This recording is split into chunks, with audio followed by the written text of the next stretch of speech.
Baka bang, dor o'ynang, yiqilib to'shib, yig'lab yurmang. Baka bang, dor o'ynang, yiqilib to'shib, yig'lab yurmang. Ey, zarbani qattiqroq ursang-chi. Nega men qattiq urishim kerak? Senmi Manfi yoki menmi? Sen qattiq chertib tursang, men doiraning shiqildoqlarini shipillatib turaman. Mana bunaqa qilib. Barakalla, kayfiyatim ko'tarilib ketdi. Meni ham juda ajoyib qilib ishlangan-a. Doirani qanday yasalishini bilasanmi? Bilaman, tarixini ham bilaman. Kel, bilganlarimizni boshqalarga ham aytib beramiz. Kelishdik.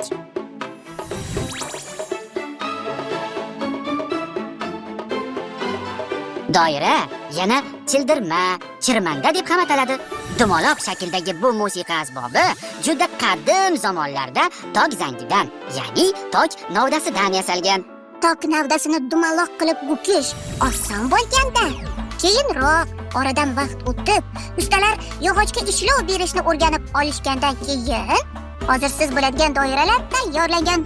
Ma'lumotlarga ko'ra, eramizdan avvalgi 2-asrda Markaziy Osiyoda topilgan terrakota yodgorliklarida doirachi ayollar tasviri topilgan. Abu Nasr Farobiyning Musiqa haqida katta kitob nomli asarida ham musiqa asboblari haqida zo'r ma'lumotlar yozilgan. Yana ma'lumotlarga ko'ra, qadimda shoh saroylarida nog'oraxonalar bo'lgan ekan. Bu nog'oraxonalar hozir ham bor.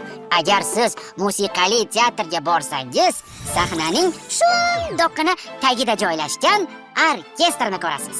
Ularga dirijor boshchilik qiladi, qalamchasini qimirlatib.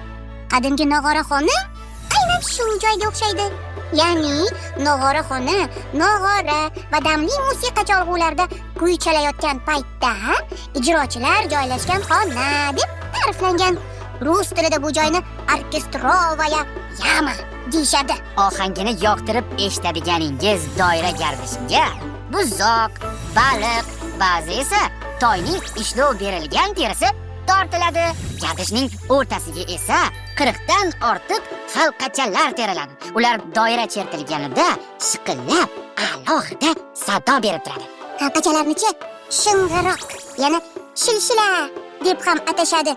Ular mustahkam temirdan yasaladi. Bu shing'iroqlar hamma doiraga ham qo'yilmaydi.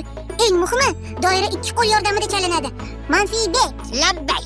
chal doirani. To'xta, men doiramni olib olay. Boshladik. Dor o'ynang, yiqilib to'shib, yig'lab yurmang. Baka bang, doira o'ynang, yiqilib to'shib, yig'lab yurmang. Doira emas, dor o'ynang deyish kerak. Necha marta aytdim axir? Qanaqasiga dor o'ynang? Doira o'ynang deyiladi. Naqa emas. Dor o'ynang aytdik-ku, sayillarga odamlarni chaqirishda ishlatilgan deb.